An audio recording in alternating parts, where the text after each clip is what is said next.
Welcome, everybody, to Weiss Camera Action. I, of course, am your host, Aaron Weiss, alongside the Duchess of Decatur, Erica J. Weiss. What? Isn't that crazy? Not only did I move cities, I changed names. That's right. We, since the last time we recorded, have gotten married.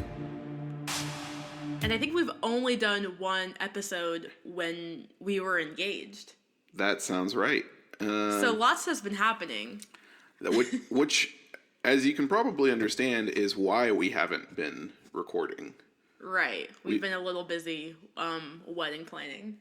Yeah, but now we're a month into marriage.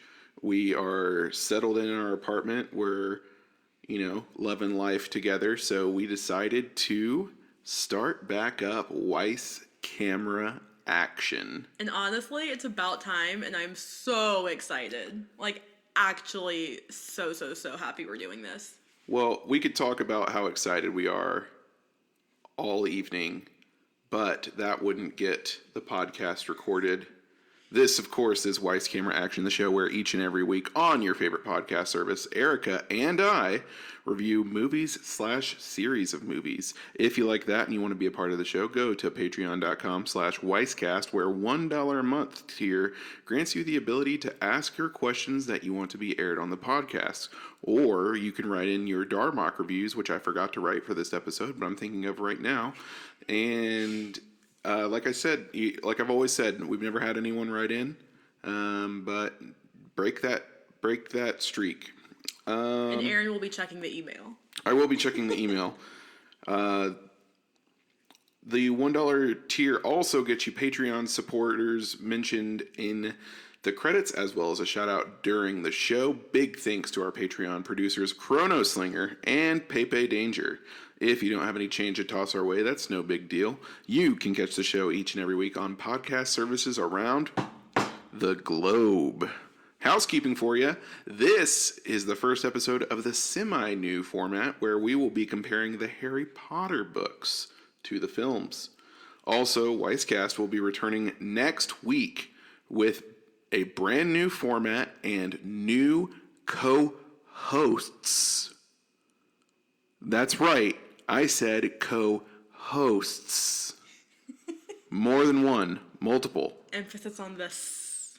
Emphasis on the s. All right.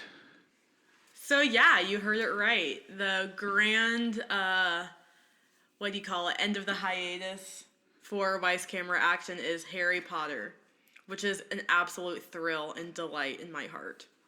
Yes, it's a thrill and delight in my heart as well. And after we are done with Harry Potter, which, who knows, it could be more than weekly. Yo! I like that. Because we live together, we might get through it pretty quickly. So after that, we will be going to MCU, Marvel Cinematic Universe. Which is very exciting in my heart for a whole different reason, which we'll get to when we get there. For now, let's go with some fun facts, huh? Let's do it. Erica, did you know that J.K. Rowling handpicked Robbie Coltrane to play Hagrid, Dame Maggie Smith to play McGonagall, and Alan Rickman to play Snape? I knew 2 of those, but that's really cool. And yeah, I thought it was very interesting, especially because, Snape is supposed to be the same age or similar age to Harry's parents, who are presumably, in their early 20s when they die. So Snape should be in his early 30s teaching at Hogwarts. Right. But he does not look like that in the movie to me. Which, yeah, I don't think he looks like that at all either. And to be fair, neither does Lupin when we get there. Mm-hmm. I think it's just going to be one of those things. Yeah. Some other facts. The scenes in Hagrid's hut were filmed on location on a small patch of land in London, not far from Levesden Studios. The hut was demolished when the shoot wrapped up, in case fans of the movie swamped it. Rosie O'Donnell and Robin Williams were two of the celebrities who had asked for roles in the movie without pay. In their case, Hagrid and Molly Weasley. I am assuming Rosie O'Donnell would play Hagrid and Robin Williams would play Molly Weasley. They didn't get these roles, of course, because Rowling wanted a cast strictly from the British Isles. Let's see, other fun facts. The Hogwarts motto, Draco Dormeens Nunquam, Titilandus? yes, means never tickle a sleeping dragon, which is really funny. The actors and actresses would do their actual schoolwork in the movie to make the school setting more real, which is a really cool little touch. That is a cool touch. I think. I mean, I know that Hogwarts is the amalgamation of a bunch of shooting locations and movie magic, but I mean, the illusion of doing your homework in an old castle, like as an 11-year-old, is just the coolest thing. Yeah, for sure. I Um, kind of want to go back to the fun fact before last. yeah. Where do we see that motto, or where does anyone ever say it? Is it like on the Hogwarts crest, do you think? It must be on the crest. It has to. Because I've always heard that. For all the listeners, I'm a really, really big Harry Potter fan and always have been my whole life. And I've always heard that motto, but I've never seen it in the book. I've never heard it in the movie. I'm just wondering. I guess it must be written on the crest. That's my only explanation. I can't think of another explanation, because you are more of the authority on Harry Potter than I am. In order to make the Dursleys' house even more unpleasant, the set decorator, Stephanie McMillan, deliberately sought out the ugliest furnishings possible. And I'm going to do one more, actually two more. During the Harry Potter movies, Daniel Radcliffe went through 160 pairs of glasses.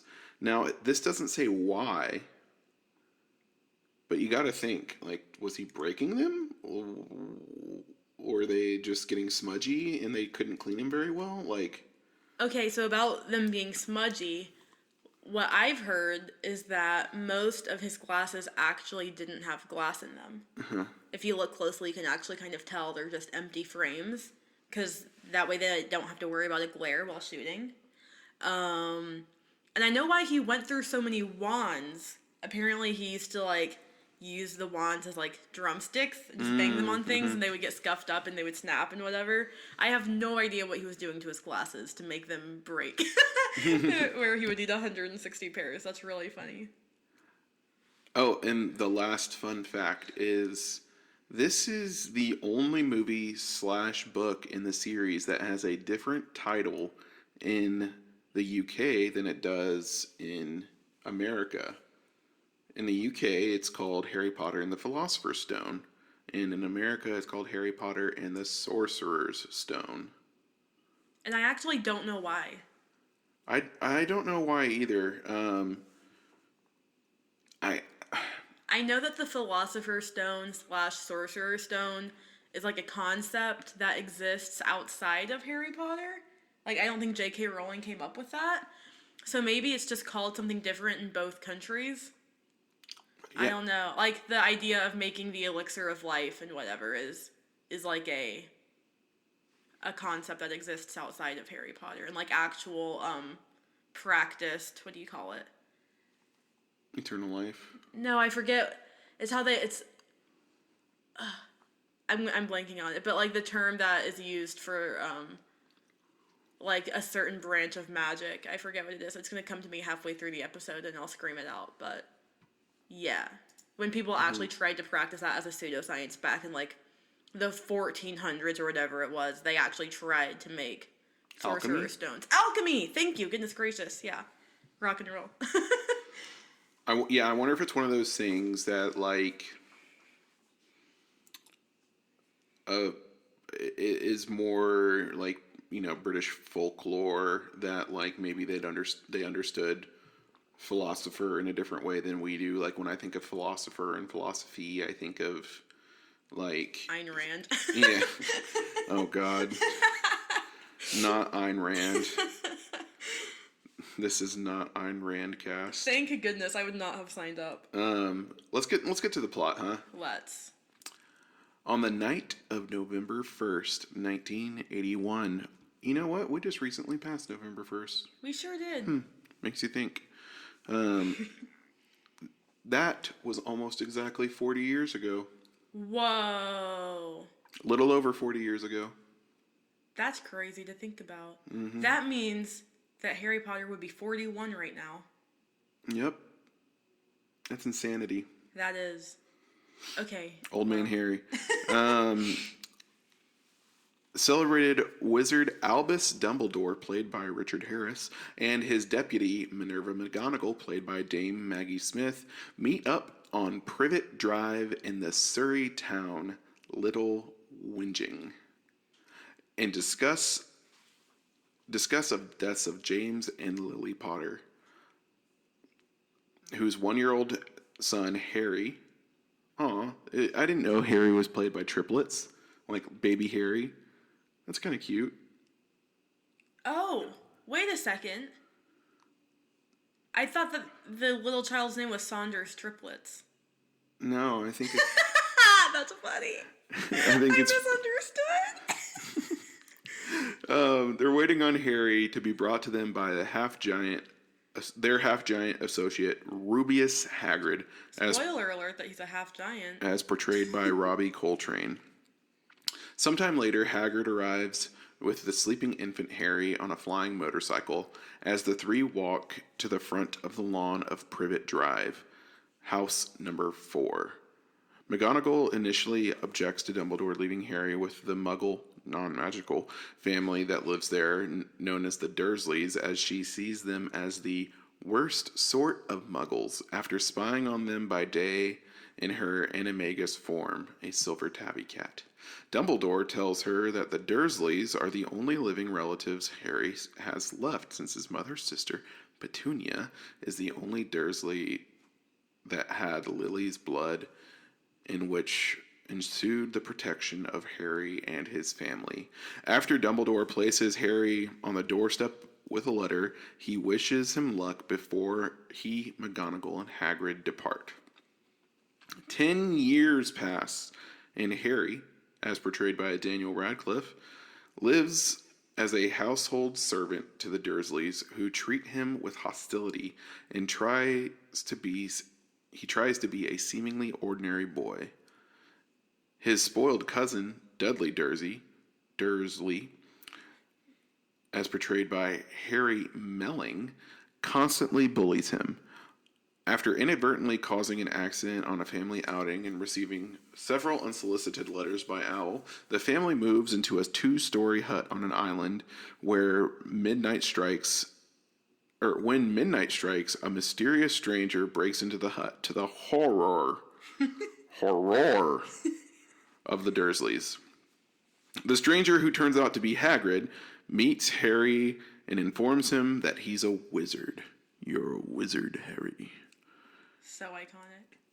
He gives Harry a cake for his 11th birthday and his acceptance letter to Hogwarts School of Witchcraft and Wizardry. When Harry's uncle Vernon tries to prevent him from going, Harry and Hagrid chastise him and Petunia for lying to him all along. After Vernon insults Dumbledore, Hagrid threatens him and Petunia for their actions by cursing Dudley with a pigtail, much to Harry's joy.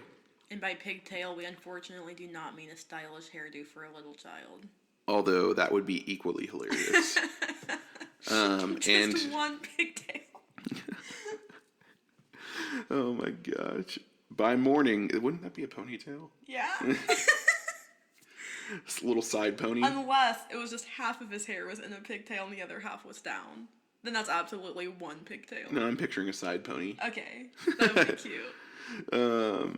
By morning, Hagrid takes Harry to purchase school supplies from the hidden Wizarding Street Diagon Alley. After Harry purchases his wand, Hagrid surprises him with an owl as a birthday present.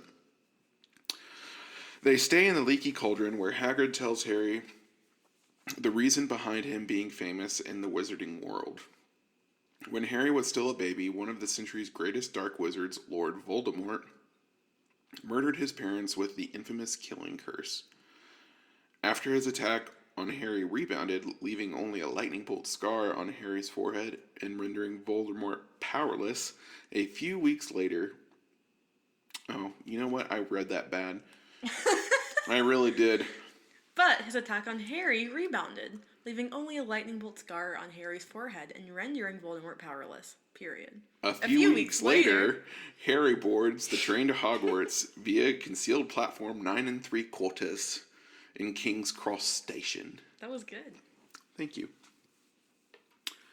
During the journey on the train, Harry meets Ron Weasley, played by Rupert Grint, a boy from a large but poor, pure-blood wizarding family, and Hermione Granger, played by Emma Watson, a witch born to a muggle or non-magical family, who would both become Harry's lifelong friends. Upon arriving at the school, the first-year students are sorted into 4 houses: Gryffindor, Hufflepuff, Ravenclaw, and Slytherin, as Slytherin is noted for being the house of darker wizards and witches like Voldemort.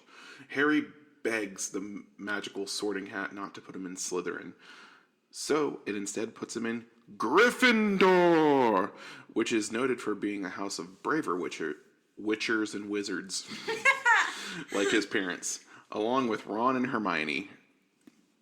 Harry notices one professor, Severus Snape, played by Alan Rickman, the sinister potions master, and the head of Slytherin House, giving him peculiar looks.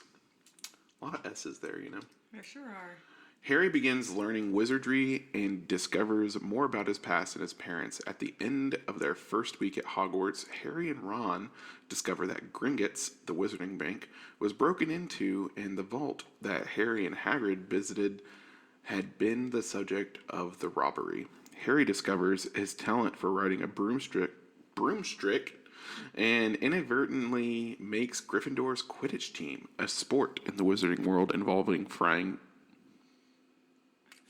broomsticks. As a seeker, while defending another student, Neville Longbottom, played by Matthew Lewis, and from Draco Malfoy, played by Tom Felton, a Slytherin first year, later learning that his father was also on the team. One night, Harry, Ron, and Hermione encounter a giant 3-headed dog named Fluffy, belonging to Hagrid at the Forbidden Corridor on the 3rd floor of the school. The team's keeper, Oliver Wood, trains Harry and orients him of Quidditch. After Charms class with Professor Flitwick, that's misspelled, it says Flitwick, does it not? This is Flitwick. Oh. On Halloween, why do they spell Halloween? They put a little apostrophe. They put HALLOWE''EN. Is that like a British spelling? I have no idea. Although I love when we end up doing commentary on the way the summary is written. Well, so far it's been written just fine. Yeah, it has been. Yeah, after Charms class with Flitwick on Halloween, a frightened Quirrell informs everyone that an escaped mountain troll has entered the castle. As the houses are led back to their common rooms, Harry and Ron fight the troll and incapacitate it to save Hermione. At Harry's first Quidditch match, Harry's broom becomes possessed, nearly knocking him off. Hermione sees Snape staring at Harry and mouthing words, making her believe that Snape has caused the broom to misbehave with a dark curse. Hoping to save Harry, Hermione sets Snape's robes on fire, distracting him and others, allowing Harry to survive and make Gryffindor win the match. Can I say really quick? Yes.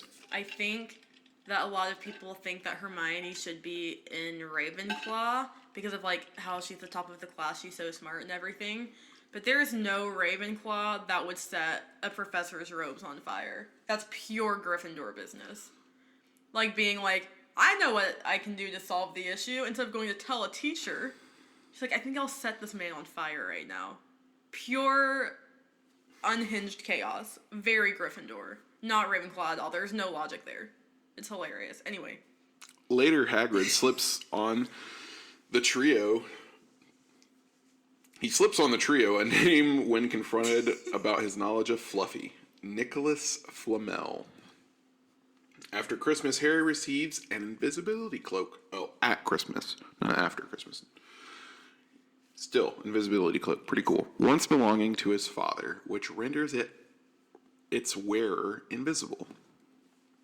Harry uses it to explore the restricted section in a library to research information on Nicholas Flamel, but finds a screaming book. Harry discovers a magical mirror which shows him a vision of his deceased parents. Dumbledore encounters Harry looking at the mirror and tells him that it is the mirror of Erised. Erised? I always said Erised. Erised, which shows a desire of one's heart and how it could not help much when people wasted their lives after being driven mad by it. He then moves the mirror and advises Harry against searching for it again. When term resumes, the trio assume that someone is trying to get past the dog. Eventually, Harry learns that Nicholas Flamel is the only known maker of the Philosopher's Stone, or Sorcerer's Stone if you're American, which you probably are if you are listening to this podcast, which produces the elixir of life, which will make the drinker immortal. Hagrid and Hermione... Wait. Hagrid... Hermione discovers that the dog... Wait, huh? I think it's trying to say Hermione discovers that... The dog is guarding the stone itself. Harry concludes that Snape is trying to obtain the stone. This is getting to be a pretty entertaining run-through. That night, the trio visit Hagrid's hut to get more information. They're going to interrogate him. They're like, where were you on the first night of the 5th day? That's exactly what they do, actually. Yeah, they just are, kind of interrogating him, doing little torture tactics. Oh. There they discover a dragon egg which hatches a Norwegian ridgeback dragon that Hagrid names Norbert. The three convince Hagrid to let Norbert go to live with other dragons of his kind in Romania, but are caught by Draco on their way back to the common room. They are confronted by McGonagall, who takes them and Draco to the Transfiguration classroom. After McGonagall reprimands them for their actions, the four are given detention with Hagrid in the Forbidden Forest. Which, okay, if you are McGonagall, you are serving the punishment for these students, and you're pretty sure that they're coming from Hagrid's hut. Why would you give them detention with their friend? Also, not just that, they literally got detention for being out late at night with Hagrid, and their detention is going out late at night with Hagrid. Yeah, like... It's like their treat. Really giving them what they want. McGonagall, you should maybe go to get your, administration certification or something like have that. Them write lines or something. Yeah. Just regular detention, man. I don't even know what regular detention is. Is it writing lines? The one time I got detention, it was BS. But all we did was sit there. Oh. And, I don't think we could even do homework. We could do nothing. It was like timeout. Not timeout. Golly, timeout for teenagers. That's crazy. Let's see. At the forest, as everyone splits up to find a dead unicorn, Harry and Draco encounter a hooded figure drinking a unicorn's blood for its healing properties. While Draco flees in fear with Fang in tow, the hooded figure you might have not watched or read Harry Potter. Fang is Hagrid's large dog, which so far this summary has failed to mention. So there you go. In context, Draco flees with Hagrid's dog, Fang. And Draco thinks he's safe because Fang is a huge dog, but the reality is that Fang is like scared of everything. It's kind of his little quirk. Right. He's like Scooby-Doo. Yeah, except he doesn't talk. Ruby. Maybe we'll do Scooby-Doo in review one day. Should we? The hooded figure. You know, you'll never guess what I found out the other day about Scooby-Doo. Here's this one's free. Hit me with it. The director/writer of Guardians of the Galaxy wrote the live-action Scooby-Doo movie. That's funny. Although both movies are extremely action-packed and captivating, so I do understand. Also, fun fact, I've never seen the live-action Scooby-Doo movies. Okay, well then we're going to change that. We're absolutely doing Scooby-Doo in review. I'm just such a fan of the old TV show. Like, you know, the one from the 60s? Yeah. Maybe early 70s.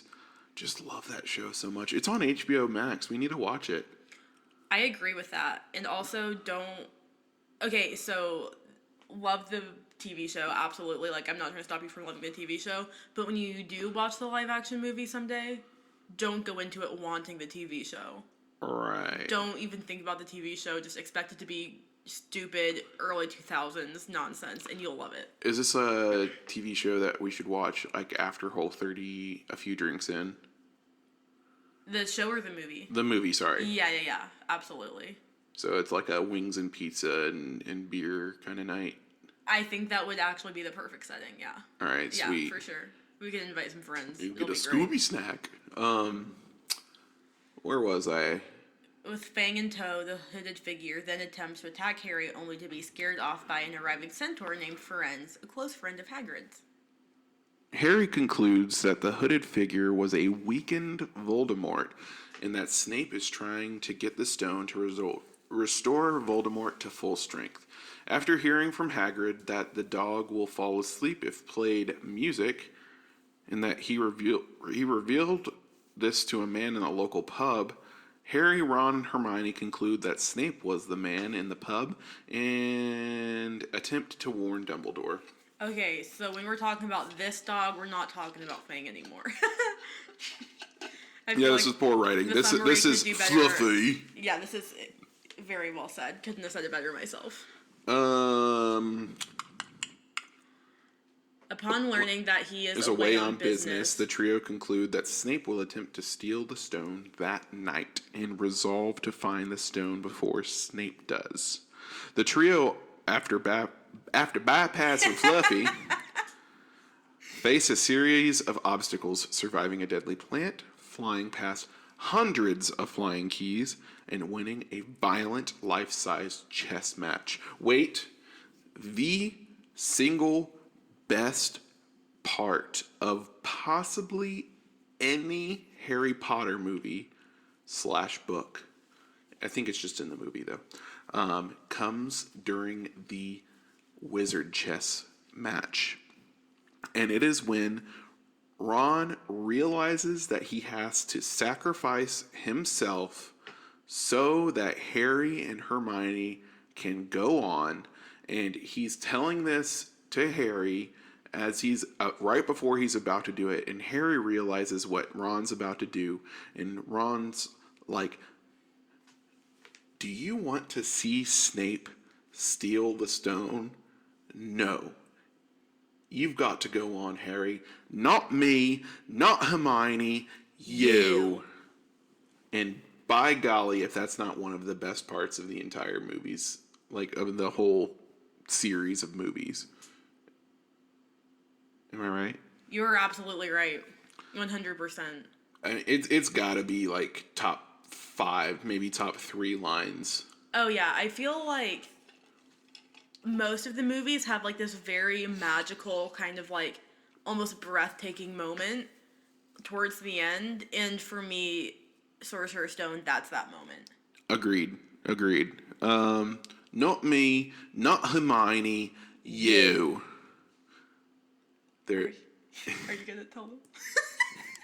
I thought that's where you were going with this the whole time. I really wanted to. Maybe we can tell them as a little treat at the end. Maybe as a treat. The trio use their skills to overcome the obstacle. Oh. Whoops. I could have read ahead more. Hermione uses her knowledge of spells to get past the plant, Devil's Snare. Harry uses his skills as a seeker to get past the keys and catch the one that unlocks the door, and Ron uses his skills at chess to win the chess match. However, Ron is nearly killed in the chess match, and Hermione stays with him as Harry goes on ahead alone. Bum, bum, bum. In the final room, okay, I love how it words this because it's very accurate. In the final room, it is very reminiscent of like a video game, you know. I never played I played Harry Potter and the Chamber of Secrets on PC way back, but I never played Sorcerer / Philosopher's Stone. I'm actually very interested because of a little meme called PS1 Hagrid, which I will show you later. Please do. So yeah, I've never played them, but I just feel like this movie in particular lends itself very well to a video game. So Nathan, my older brother, he did have this video game on PC, and I guess like on a little CD-ROM. I don't know if that's what you call it, but I loved watching him play. I did not like playing computer games, but I loved watching Nathan play computer games all the time. And I loved, like this part was really fun to watch him play because he was not very good at it for a long time, and finally he like beat the game and he got past it. But yeah, it very much was like he walked into the final room in the game and had to do all these fancy things, and yeah, just to confirm that you were absolutely right, this does lend itself very well to a game. In the final room, Harry finds out that it was not Snape who wanted the stone, but Defense Against the Dark Arts teacher, Professor Quirrell. Quirrell reveals that he let the trolls in, tried to kill Harry in a Quidditch match, and that Snape has been protecting Harry all along. What? Snape protect Harry all along? What? Are you doing the what for Mario Party? Yeah. While trying to stop Quirrell. Then Professor Quirrell forces Harry to look in the mirror of Erised. Due to an enchantment placed by Dumbledore, Harry finds the stone in his pocket after looking in the mirror. And, you know, that's not really made clear in the movie, like, why Harry gets the stone. When Harry I mean, it kind of is, but Harry asks Dumbledore, and Dumbledore is like, "Oh, I just thought of it. You know, if you look in the mirror and you only want to get the stone to protect it, it will land in your pocket. Mm-hmm. But if you look at the stone and you want to use it so you can have the elixir of life, you'll only see yourself drinking the elixir of life. You won't get the stone in your pocket." But I don't know how Dumbledore did that. I mean, he's the best wizard in the world. Yeah, I guess. Because magic explains really anything. But I don't know. I never really got the sense that he enchanted it. Me neither. Yeah, I didn't either. I just kind of thought that. I mean, it makes sense because, like, he's like all the house heads had protection, right? Plus Hagrid, right? They all had a layer of protection. Mm-hmm. So, and then you got to think that Dumbledore would have a layer of protection too. So. No, that makes sense. Yeah. But yeah, that's just shining some light on a thing that I never really thought too hard about either. But yeah, that's not something like one of those like glaring plot holes I see in the book or movie or anything. But I have always kind of wondered, like, wait, it got in his pocket because why? Yeah. After trying to get Harry to answer what he has seen in the mirror, Quirrell removes his turban and reveals a weakened Voldemort to be living on the back of his head, which is just bonkers. Yeah. All right, I have so many questions about that. One, where does the blood that Voldemort drinks go? Two, like, why wouldn't anyone be able to hear Voldemort's breathing? Two, So does he share all organs with Quirrell? Yeah, you had a... yeah, what I always wondered was when Harry and Draco are in the forest and they see the hooded figure leaning over to like drink the unicorn blood. Is it like the, I don't want to call it a ghost. It's really not a ghost, but like the kind of like misty spirit with just a face of Voldemort drinking it. 'Cause, like, we know that Voldemort has the power to have a face because he has a face on Quirrell, right?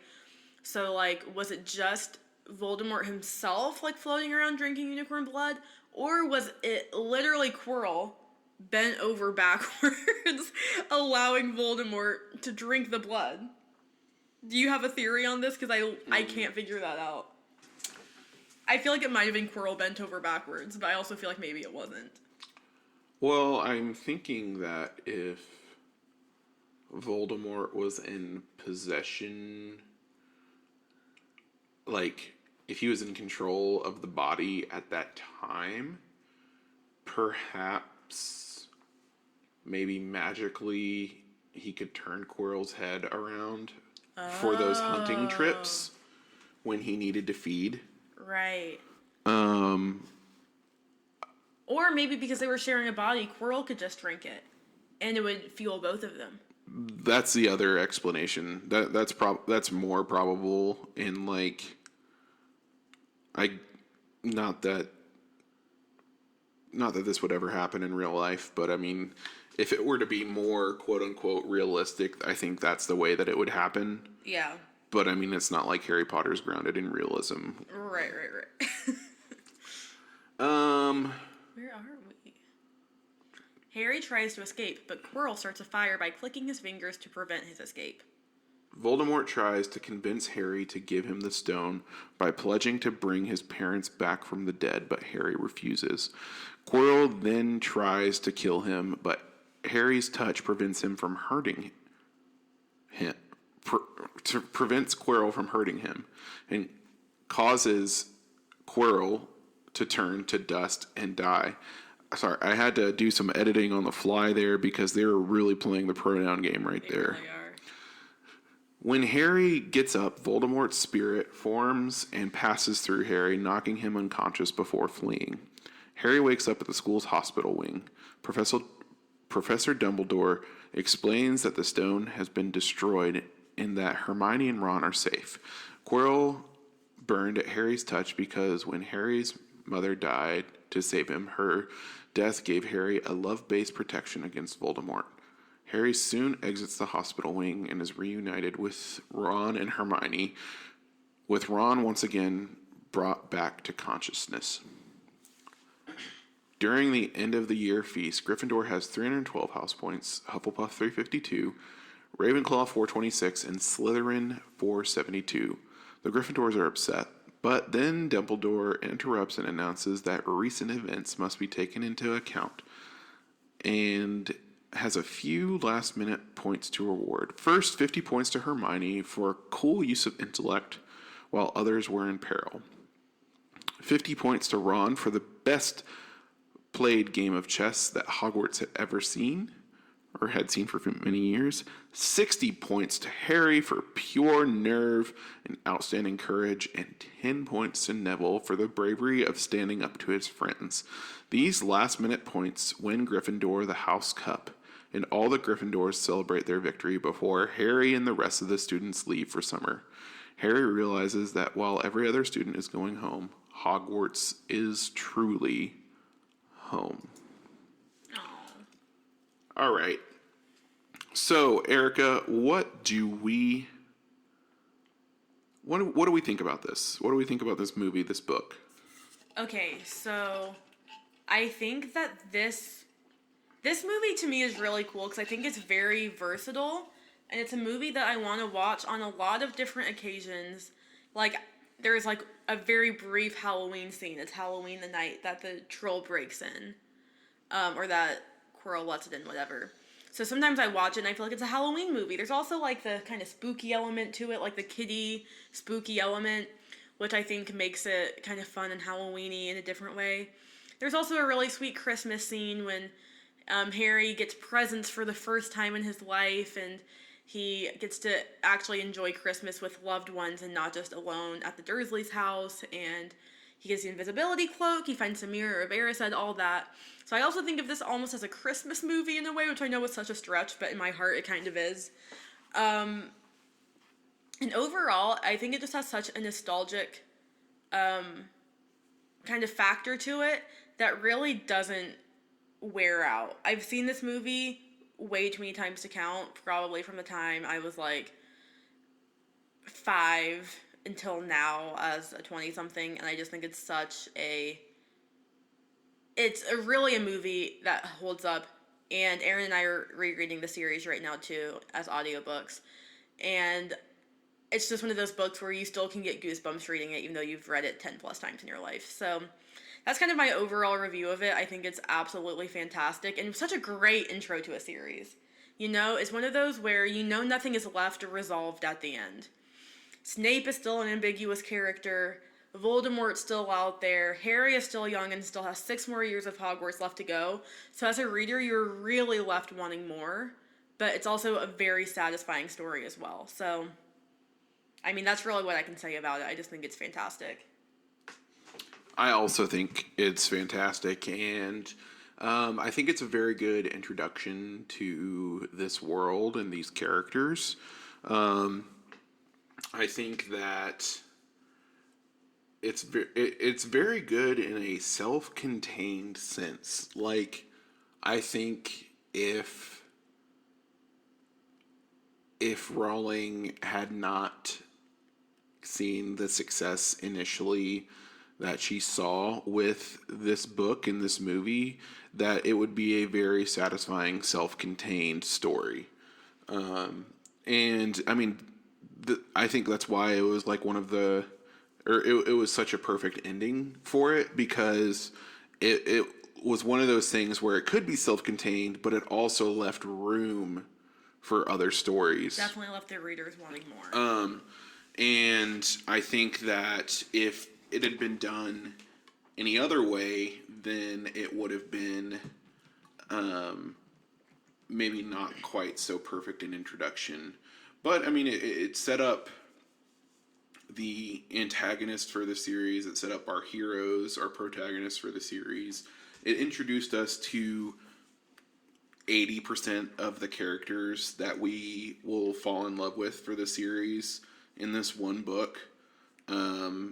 Even Sirius Black is mentioned in the book in chapter 1, very fleetingly, which I think is so cool. Like, we're not introduced to him as a character or anything, but they mention his name in chapter 1.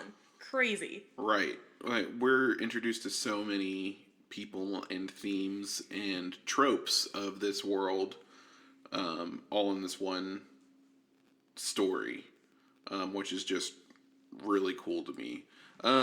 Speaking of this story, I kind of want to go into book versus movie. So obviously this was a book before it was a movie, and just, you know, being of the generation I am, I grew up with these movies. I was like 7 years old when the first movie came out, and then actually I was a senior in high school when the last movie came out. So it was like I really grew up with these films and was very similar age from a certain point. But yeah, Erica, give us some things, like some scenes that might have been omitted from the movie, or that you'd wish that this character was in, or whatever. Yeah.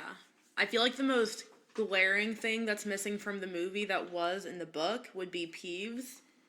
I think that Peeves. Okay, so for anyone who hasn't read the books, Peeves is a poltergeist. He's not even fully a ghost. He's just kind of like a being that exists in Hogwarts, and he's like a mischievous poltergeist. He's not evil and mean. He's just really into pulling pranks, getting the students into trouble, kind of messing with the professors sometimes, and just being goofy and loud and causing mischief. And he's very much loved in the books. Like, no one really likes him. Like, none of the characters really like him, but I think that he's the perfect level of annoying to where he can be dislikable to the characters, but likable to the reader. And he's not in the movies, and I don't think that's detrimental to the movies at all. Like, if you have to omit a character, I understand it being Peeves. He doesn't really add anything plot-wise. He just is kind of there and goofy and, like, entertaining.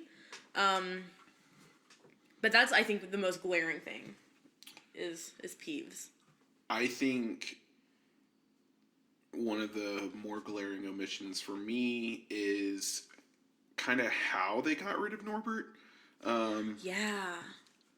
In the book, it goes into, Ron contacts his brother Charlie, who's training dragons in Romania, and Charlie sends a couple of his friends to Hogwarts to pick up Norbert, and for all intents and purposes, they kind of get away with it,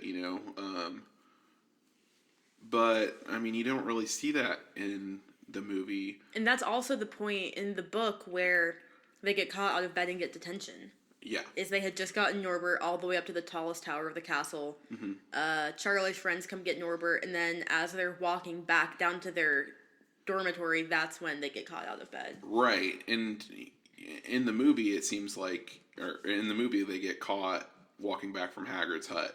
Right. And in the book, they're just wandering the castle. Which is kind of I would even call it almost a mistake of the movie. I don't think they would have gotten 50 points from Gryffindor each for hanging out with an adult, someone who works at the school a little bit after hours. I think that would be like, more so Hagrid would get in trouble, really.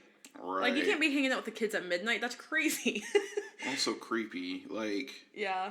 We can get into the ethics of someone Hagrid's age having friends who are 11 later, but this is not that podcast. Pedcast.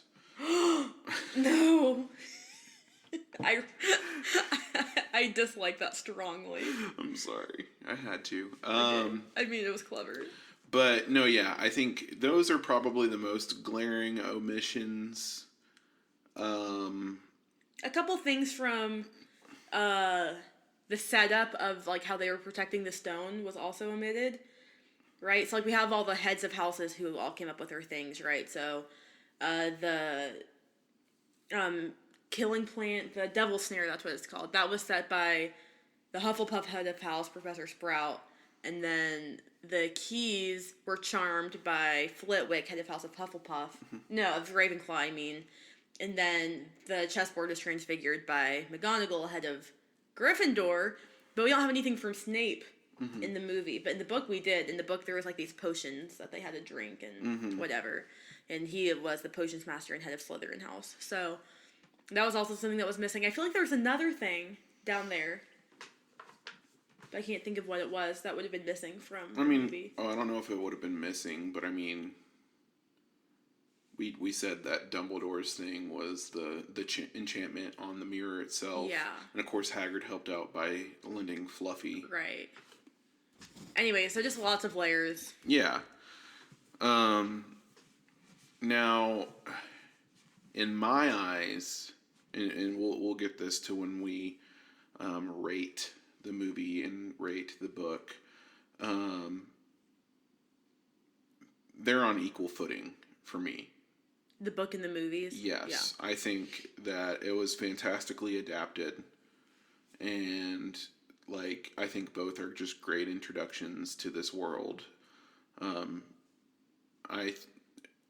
like I said, we'll get to that. But for right now, let's go doop boop a doop doop. Boop boop doop boop.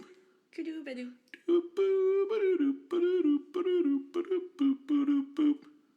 What's up, everyone? Welcome to Kudu Bedu, the podcast within a podcast where cool dudes talk bad dudes.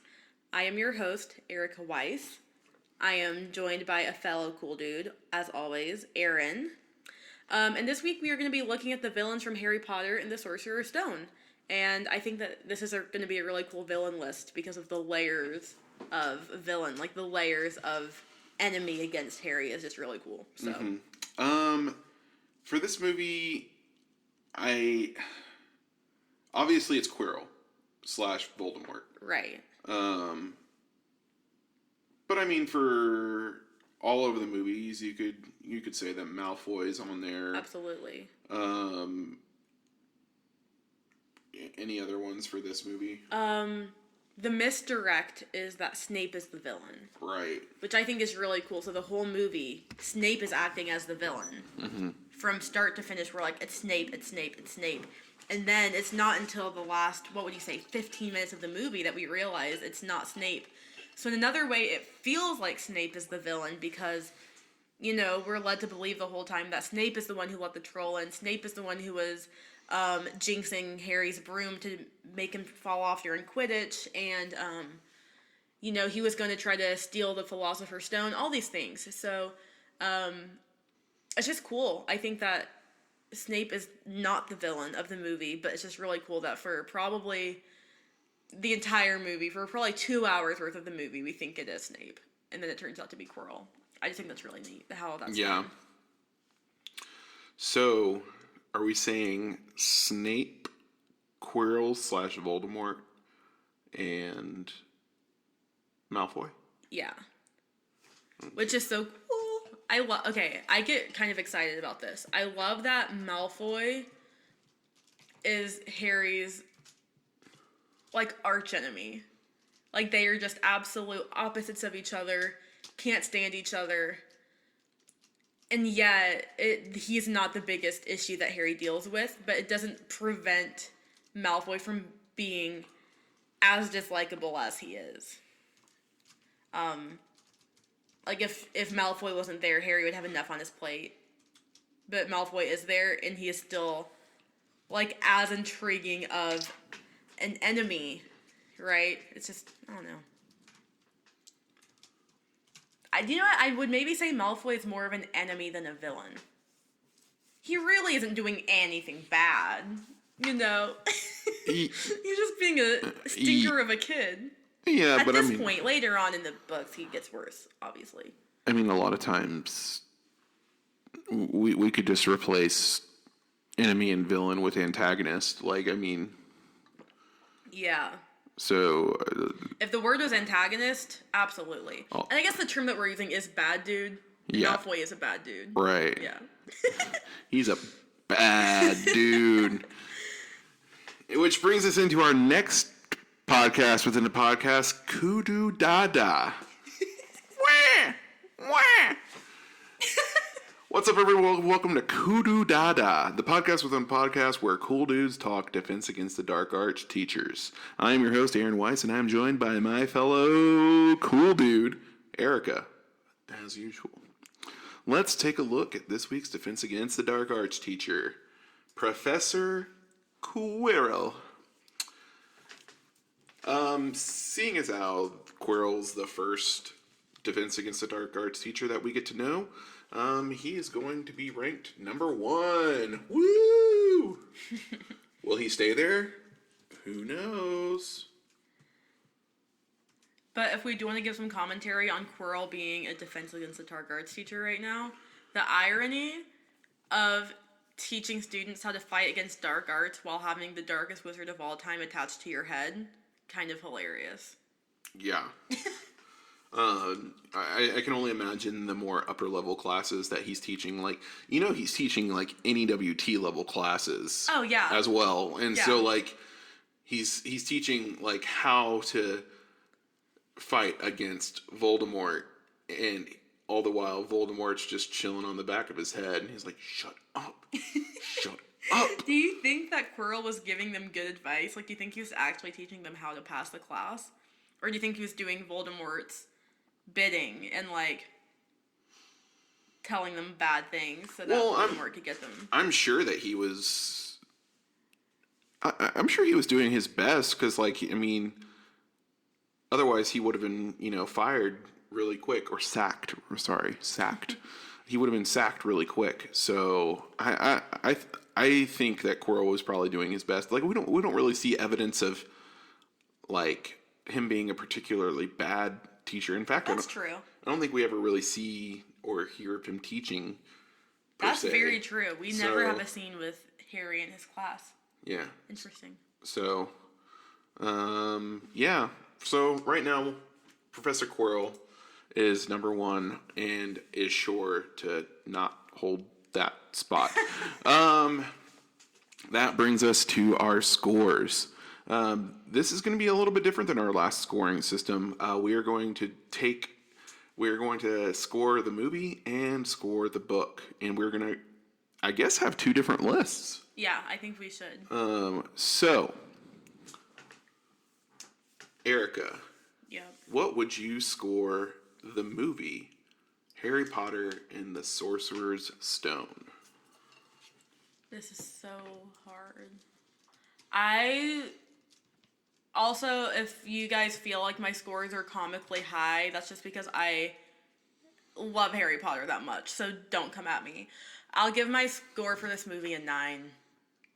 Wow, that is comically high. What about the book?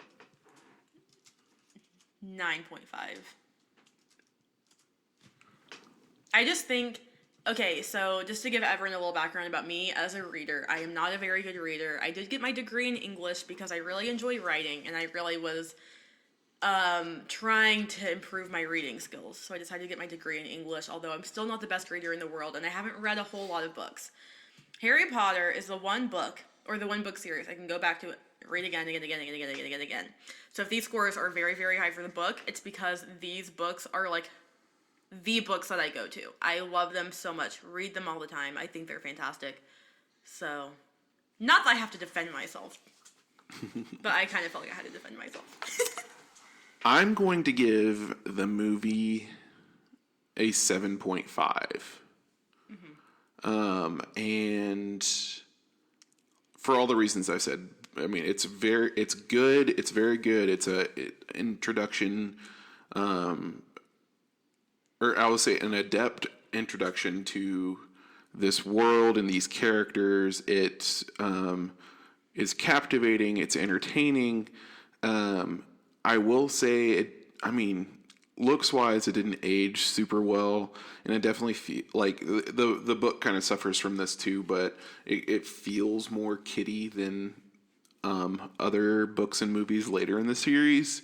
But it still holds up, and I'd say it's very good. So I'm going to give it a 7.5, and when we average ours together, we give the movie an 8.25, which is just a great score. Yeah. The book, you gave a 9.5. I think I'm going to give it a solid 8.